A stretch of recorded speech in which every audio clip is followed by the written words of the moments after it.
I think I've been here 9 years. This hasn't happened yet. So Scott, all right. There's a first for everything. You can join in if you'd like while we kick things off. Let's start with introductions, I guess. Amanda, we heard from you a little bit yesterday, but why don't we recap for everybody who was not here? You want to tell us a little bit about yourself and your remit? Sure. My name is Amanda Lamb. I run marketing for what we call team sports at Wilson Sporting Goods, which is football, very appropriate for where we are today, basketball, soccer, and volleyball. I also work across all of our brand collabs as well. I've been with Wilson for about 8 years now. Wonderful. Good morning, everyone. Sheri Barros with the American Cancer Society. I lead our global sports partnerships with the NFL, National Football League, obviously being our longest standing and largest partnership. We also partner with National Hockey League, NBA, women's tennis, so essentially all of our partnerships from a global sports standpoint. And I've been with American Cancer Society for 5 years now. Amazing. Thank you so much for being here. Yeah. Maggie? Good morning. I'm Maggie Schmerin. I lead the global advertising and social media team at United. I have one of my great colleagues in the audience, Jen, who leads our sponsorships team. You'll hear from her later today. Sports is a big part of our portfolio, where we advertise, where you see our brand. And honestly, like all things during the pandemic, we really used that moment to change how we talk about our sports sponsorships. So we're really excited to share that with you today. Awesome. Hi, I'm Charece Williams-G. I'm head of sports marketing for the Americas region for Under Armour. That's inclusive of Canada, US, Mexico, and Latin America. And our portfolio runs the gamut between professional sports, so league partnerships like NBA, NFL athletes, down to grassroots partnerships. It's inclusive of trained influencers, professional runners, and collegiate properties. So pretty big scope. We have our hands in a lot of things, but a super exciting brand to be a part of. And I'm glad to be here this morning. Thank you for being here. Awesome. Well, we appreciate all of you being here. So I'm going to improvise a little bit because I wasn't part of your prep calls, unfortunately. But I'll say one thing. At Brand Innovators, we do we have a number of women's leadership events throughout the year, including a big one in New York every year. This year, we talked a lot. We talk about different industries and kind of breaking into maybe what the traditional boys clubs. Automotive, in fact, came up a lot this year as one that's had a lot of fantastic change over the years in terms of bringing more women into senior leadership positions, especially on the marketing side. Sports obviously is a big one, right? Where maybe historically was a bit of a boys club. So I'm curious, what lessons you've learned in terms of your personal career journeys and how you've broken into and made strides in that territory for yourselves personally and for the brands. Is that something you'd be open to sharing about? We can start? Because you're closer to me. I hate to put you on the spot. I'm on the side of the stage. So I actually started my career in entertainment, so I can check a box for more male-dominated, sort of interesting industries to grow up in. Then I moved to spirits, and then I landed in sports. So I have a little bit of experience, I think, navigating those sort of, I suppose, worlds and sort of, I guess, trying to break through some barriers. I think the most important thing is to flip the narrative. And I think sometimes you can be in a room, and it still happens to me today, as I'm sure it does to many of the ladies in the room, where I'm the only woman in the room. And it's remarkable how many other people are in that room. How many other men are in that room. And I think you have to recognize that can potentially be the differentiator. You have something unique that the rest of the folks in the room don't have. So I try to kind of focus on that versus I'm bringing a perspective that they can't bring. So I think as long as you find the positive spin, you end up kind of turning it into a story that's not where you're the victim, I guess.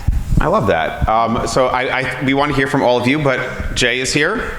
So we want all of your answers, but I also want to turn it over to Jay. All right. So let's give a round of applause. I know it's like I said, it's early on Wednesday. Thank you so much. The floor is yours to keep this going.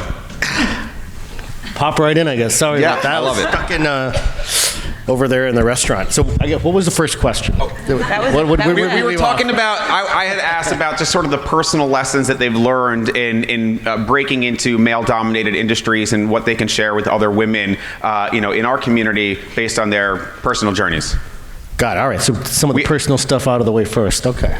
I think I think this is a good lead-in, which is around assessing, as you guys are allocators of marketing capital, and there's a lot of emerging sports, there's a lot more emphasis, it seems, on growing women's sports.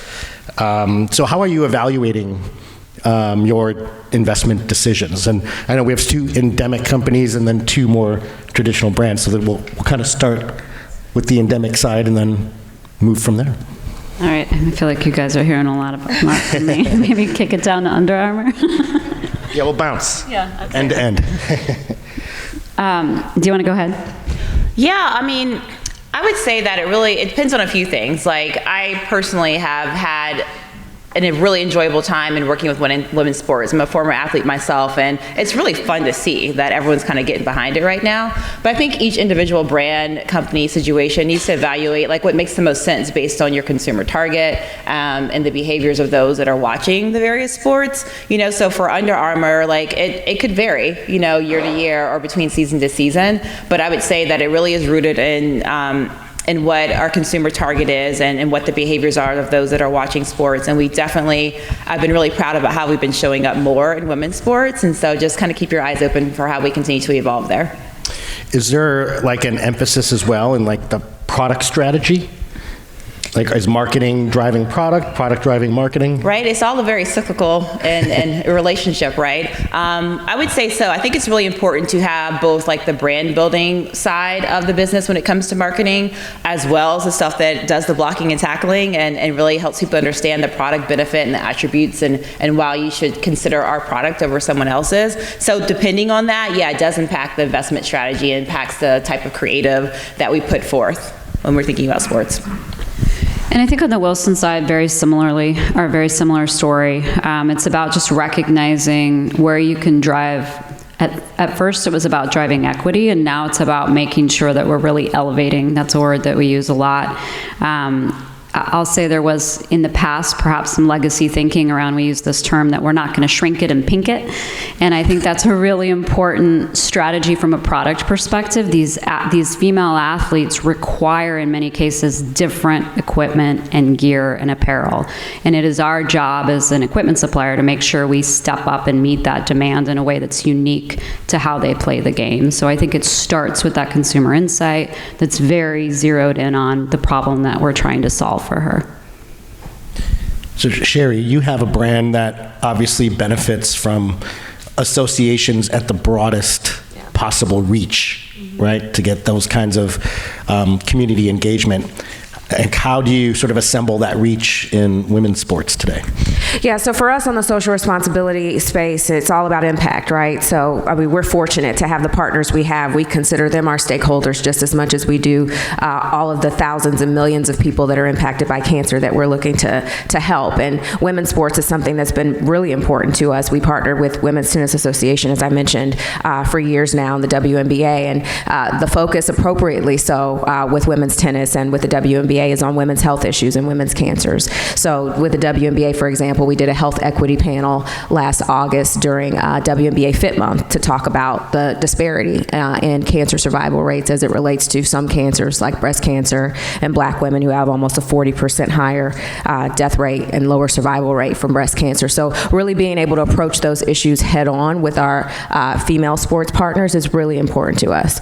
And again, same with women's tennis. Their focus with us is really impacting women's cancers and really uplifting and empowering more women's cancer researchers as well. So it's really a unique opportunity. It's a special time now for women's sports. I'd also say, just as much on the professional and the field and the court, we're also working with women in the business side. And we have a National Women in Sports Against Cancer Council that includes high school and college, basketball leaders and Hall of Famers, as well as executives. And we have a 4-time Olympian who's a breast cancer survivor, Shantae Lowe, who's phenomenal. So we're really approaching it from both sides. And I also have to shout out my American Cancer Society colleagues here in the front. Thank you for being here.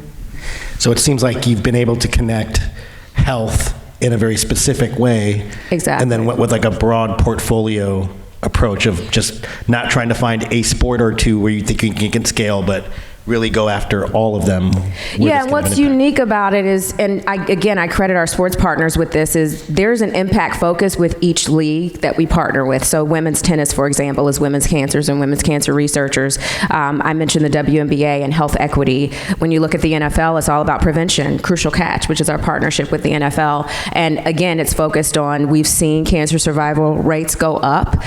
What we've observed, obviously, is that the way to keep them going up is to get more people in to get screened to catch cancer early. And that's what Crucial Catch is all about. So they've got that focus. National Hockey League is focused on access to care and funding our Hope Lodge. So each league has picked a specific impact focus, which we love because we're very data driven and we want to be able to focus on what their funds are doing in that specific area in terms of attacking the issue.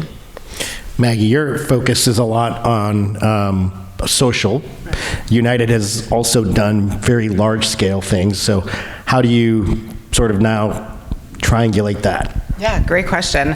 We are really focused on what is that first entry point in, and almost more of the lower hanging fruit. You know, we have these amazing big sports sponsorships with leagues and teams and platforms, but it really starts with that one-to-one engagement. So we have a ton of fun on social media. I have one of my colleagues, Trevor, in the audience, who is really our sports community manager. So anytime we have, a witty comment or something funny, and, Simone Biles is probably our best example. We had a contract with her, during her last 2 Olympics for obviously a set amount of content and things she needed to do on behalf of United. But she lives in Houston, one of our big hubs, and she's engaged to a Houston Texan. That's another team we sponsor. They are authentic customers of United Airlines. And so that witty engagement on social media has gone on for years, long after we were a sponsor of her and Team USA, really just down to that authentic brand connection. So who's doing those very witty social comebacks? That's Trevor, right here in the audience. Those are nice. Yeah. I was impressed. I was like, who's coming up with this, like, on the spot? That's not easy. Yeah, we're going to show a video later this afternoon with, I think, some I might have seen that video, so there you go. Yeah, some of Trevor's greatest hits. So we're excited. So one topic that's obviously near and dear to my heart is, measuring and valuing all of these investments. And, in 2 cases, it's also like a product strategy. Do you have the same baseline in terms of how you're measuring, just putting into men's sports versus women's sports, or one sport against another? Or what's the strategy around that? We'll start with you this time, since we... Yeah, me? I would say, it always starts with the same KPIs. At United, like every other, company up here, we definitely want to be representative of who our customer base is, the communities where we fly, our employee base. So we want to make sure that we're hitting, everywhere we should. But it's really the same KPIs. And I'll answer a little bit, because the first question was how we got into sports. And I just always want to take an opportunity to thank my dad. A lot of people say to me, "Oh, your dad must not have any sons. He must have raised you as, a boy because you're such a massive sports fan." And the answer is, he does have a son. I do have a brother. But, I grew up at a time when we didn't have iPads, and I think back to when we'd be out at dinners, at restaurants, and I was a little kid, my dad would entertain us by asking us sports trivia. He would say, "Where did Michael Jordan go to college? What is Ken Griffey Jr.'s number?" And he didn't treat me any different than he treated my brother. We were both, expected to know all of that. So from such an early age, I didn't have any type of hang up or build up as a woman in sports, because I grew up in a household and with a mom who, was a total sports fan as well. So I feel very fortunate, and that's really the ethos that I bring in to sports as well, that we need to treat it really as a level playing field, and not, I think, be so focused on differentiating between men and women. Mm-hmm. Mastering the sports section at any age, right? Exactly. It's the foundation for a career in sports. Yeah. So from your perspective, the baseline of how you're measuring these, you might be looking at much different metrics, because you're not trying to sell a product. You're looking to actually sort of get health engagement. Well, but it's very much interwoven into marketing. I mean, I come from a marketing background prior to coming to the nonprofit side, and I think it's what's made me successful on this side of the business, because you do still look at it from a KPI standpoint. It's impact KPIs. So when it comes to the NFL, again, I mentioned their focus is prevention, and we make sure that we set a goal and and what we want to impact in the prevention space. So our KPIs are how many people, how many patients we've reached with the NFL's funding, and we know it's over 1.1 million at this point. We track that every year. We know that over 600,000 cancer screenings have been made possible by the NFL's funding. So those are really important metrics that we continue to track, and then that also lets us know, again, what type of impact we're making in the issue. Our goal is to make sure that more and more NFL markets see those screening rate numbers increase. So data is really critical to what we do in terms of our partner and measuring that impact. And then something else I'd say, obviously, is that it's a barometer for how many funds we need to raise, because we know that the fundraising is going to keep, those impact numbers going up. That's really interesting. So impact is a metric that is unique to what you're doing. Marketing drives that impact, and then that in terms drives your strategy, which is obviously critical to keep everything running. Exactly. Yeah. So Charece, when you are looking at measurement, is it a combination of product sales, brand sort of perception, and do you have any sort of different baselines between men and women's sports? Yeah, so it's a variety of different ways that we measure it. Some of our stuff is event-based, right? And so some of it's about the experience that, particularly with our UA Next platform with youth athletes, is about their experience and what they're thinking about their brand and the impression that they're making and the influence that they have, over their peers who look at them as like the alpha athlete that they want to be like, right? When it comes to other sorts of things, it may be about product sales and how we can tie things back to the reach and how we were able to get the word out about a product drop and things like that. So it's just a variety of ways that we measure. It really depends on what the project is, what the sport is, if it's an event, if it's something different. But for us, as we think about men and women, like at the end of the day, we want people to love the brand, and we want men to love the brand, we want women to love it, and men watch women's sports and men watch women's sports, right? So when we attack these things, we have to realize that we have a broad range of folks that are enjoying it and ensure that we are putting effective communication that is drawing them into us and loving us and realizing that we are part of like key sporting moments and with key athletes. So it really is a variety of ways that we do it. But I love the point about, being brought into sports. And I would say I really agree with what was shared earlier around just using your voice when you're in the room. I 100% I'm from the South and, spent a ton of my career in New York City. And for those who have worked in New York, sometimes I don't have a Southern accent, which I think helped me along the way, because you can imagine what things would be like if I did. But and I used to hide where I was from because I was concerned there'd be a perception about me. And once I realized the fact that my perspective is actually what made me different in terms of how I experience sport, and I was a former athlete as well. Once I finally got a hold of that and built that confidence, I spoke a little bit louder, I spoke a little bit more strategically. I felt comfortable about what I was bringing to the table. And I think we're all better for diversity. Like whether an idea I shared was good or not, it didn't really matter. It was something different that made someone think. And so I just encourage any person, man, woman, early career, late career, to just have that confidence to speak up, because we all deserve to be in the room. And it's the diversity of the room that actually makes us all better.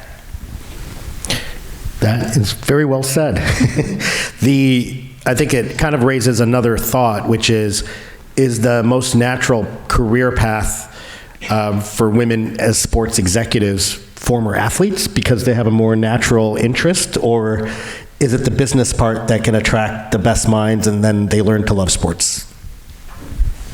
I guess I can speak as someone who hasn't played basketball, football, soccer, or volleyball. What about tennis?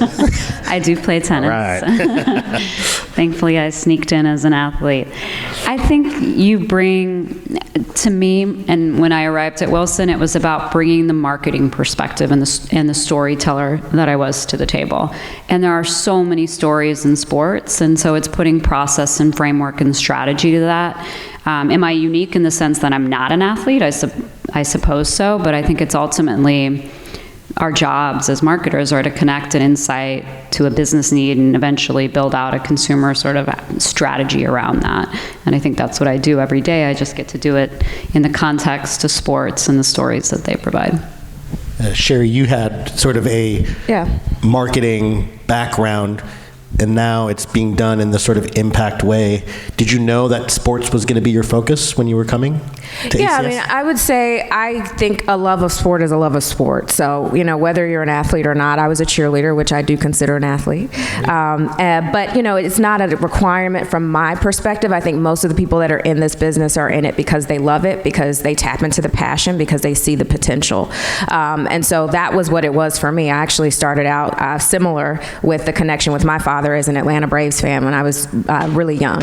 And that's what really inspired my interest in sports. And so, going to Florida State University, big Division I football school, got me further engaged. And then, having the opportunity to intern my way in. So I spent the first 10 plus years of my career working in marketing for professional sports teams. Atlanta Falcons, back with my hometown team, the Oakland Raiders at the time, and then finished up with the San Antonio Spurs. So that foundation that I had on the team side in marketing has been very critical to shifting into first sponsorship marketing on the for-profit side, and then now on the nonprofit side with partnerships. So yeah, I think that foundation is really key, because if you have been an athlete or if you've been a fan, you understand what it is that moves people, and that storytelling, which is so key to what we all really focus on and how we can leverage sport for our own business objectives. With that resume, I'm sure many organizations were clamoring.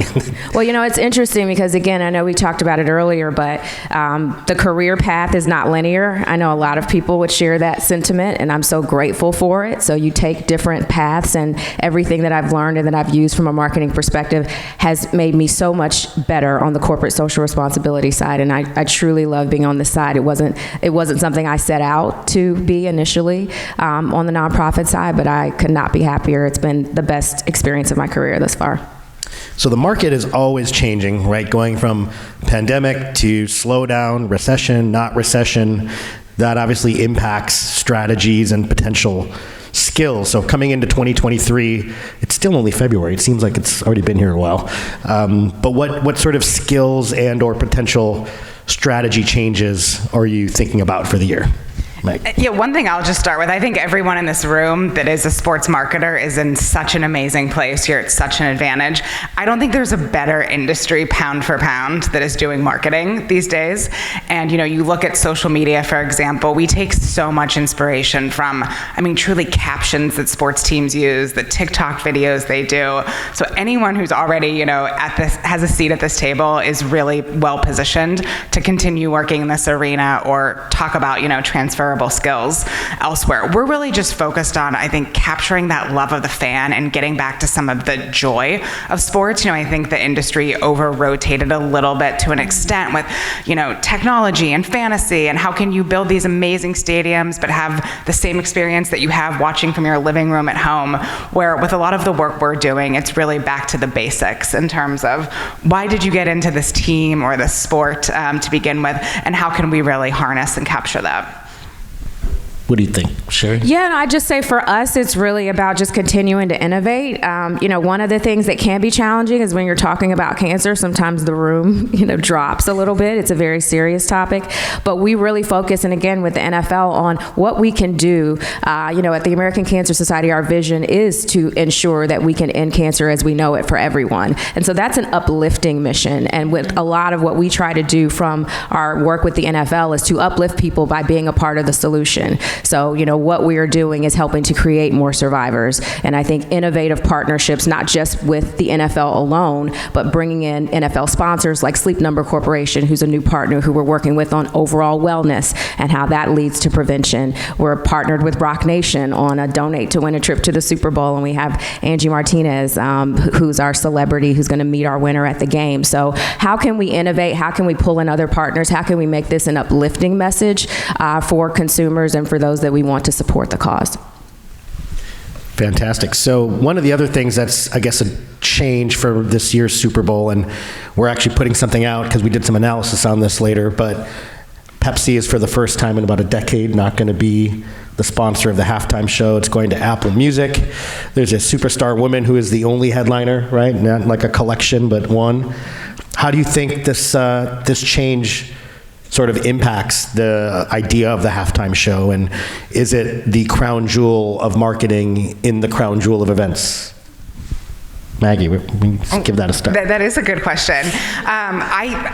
thought back, as you were talking really to the halftime documentary with, J-Lo, and really just seeing how sad it was that, these two women were kind of forced to share, the Super Bowl spotlight. Yeah, it was unbelievable that if you haven't seen that documentary, like really both their is. Perspectives. Yeah, for J-Lo and Shakira, and they came together, they did a good job, but both of them wanted that moment, on their own. And so I imagine a lot of lessons were learned, which has led to, what we'll see at this Super Bowl halftime show. I'm personally excited as a fan to see what Apple does with this, how they, make it their own, and obviously, lead right into whether it's a new album that she has or right, it's a digital product. A lot of her greatest hits. So I'm just excited, to watch and to see what they do. It's a massive platform. I think it was huge for Pepsi. I was surprised when they gave it up, but really excited and proud of the NFL for obviously learning lessons and doing the right thing this time around. Charece, what do you think?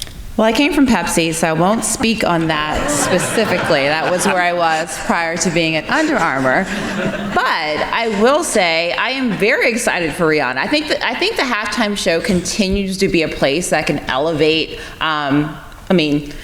Let's be honest, sometimes the artists bring a different audience to the NFL, but also it's been a great jumping off point for the artists, as there's been a lot of tours that kind of come right out of that. So I'm excited for Rihanna, who has had her fans waiting for a really long time to see if she perform again. So I'm excited to see what she does. I'm excited for that moment colliding together. It will be huge for Apple Music, it will be huge for NFL. And as a fan myself, I'm also looking forward to it, but we'll not speak on anything of the past.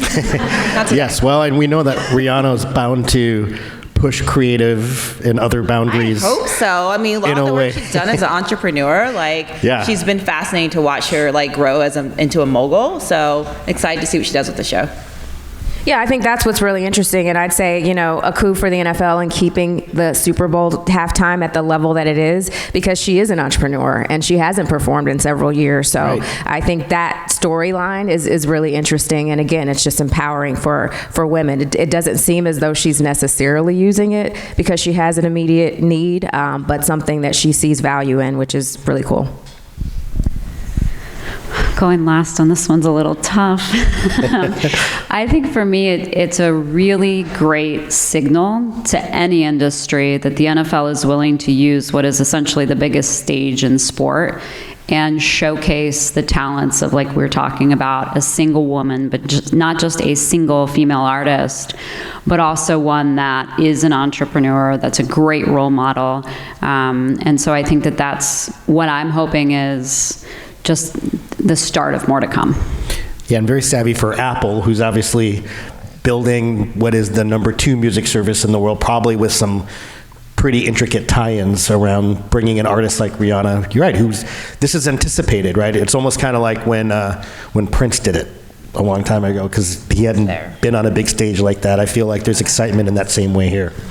Yeah, definitely. And again, it's interesting that Pepsi had it as long as they did, and they certainly did a great job with it. But it makes sense that it would be Apple Music, a partner that's more endemic to music. So really excited to see what they do with it. Fantastic. So I know we have just a minute or two left, but wanted to make sure that we had some room for questions, since we have such a esteemed collection of executives up here. Anyone? All right, we have a few more minutes. We have an all-star panel up here, so we got to let this go just a little bit longer. Fantastic panel. We're here. We're at Super Bowl. I think we had a lot of great topics. Where's the future going in sports? Where do you guys see it going? How do we capitalize as marketers in this industry? So let's maybe, a couple of minutes apiece, maybe start here on this side, Amanda, and we'll kind of go down the line. I think you're seeing a lot more equity, like we've been talking about, not only on the field or court, but in the front office, if you will. So I think that diversity will help in turn drive diversity through creative, through the way we look at sport and athletes. So I think that's probably the big one, and certainly the topic of this panel. I think there's also just sports marketing, I think, is becoming a lot more sophisticated, and we've talked about, KPIs, and of course that's what we all kind of measure our success against, but I think that I think we heard yesterday, I'm trying to remember which panelist it was that talked about the tremendous reach of the NFL. And so I think you're going to see more creative ideas like what FanDuel was doing. Everybody's trying to do it bigger and better and best. And I love that. And I think that sports is a great platform. So I think that the more that partners come to the table with some really cool tactics and 360s around those, I think it elevates everybody. Fantastic. Sure. Yeah, selfishly, I continue to see the future of sport and where it will lead from the front to be on the social responsibility and social impact side. I mean, it's one of what I'm most proud about in terms of being in this business as it relates to the NFL, obviously the leagues, the teams, and the players especially. We have over 35 player ambassadors who donate their time to be able to help us with supporting the cause. And we know that athletes speaking out and leading from the front as it comes to social impact issues is just so effective. So I just continue to be proud of this industry and how it continues to lead from the front when it comes to social responsibility and making an impact. All right, Maggie, we'll go to you. Yeah, we're really focused on, what's the future of sports programming. The one place that we're still really buying linear TV at United is live sports. That is truly, whether it's live sports, maybe award shows, that is when people are tuning in. There's a great data visualization infographic floating around on LinkedIn right now about the top 100 TV programs of last year. I think something like 93 of them were live sports. Most of them were the NFL and college football. And so how can, advertising platforms give advertisers like us more content? I often joke, and maybe there's someone in this room can help. I don't know why we're not watching celebrities play pickleball against each other every night on primetime TV. That's coming in April. Is it? Okay. It's coming in April in Florida. I knew someone would take that idea. Just talked to me about this. Yeah. So, we're just looking for more places as it relates to sports on TV to put our advertising, because it is still such a powerful platform. So looking forward to, the TV upfronts in a few months and really seeing what the networks have to offer. That's amazing. 93 out of 100 of the top shows. That's amazing.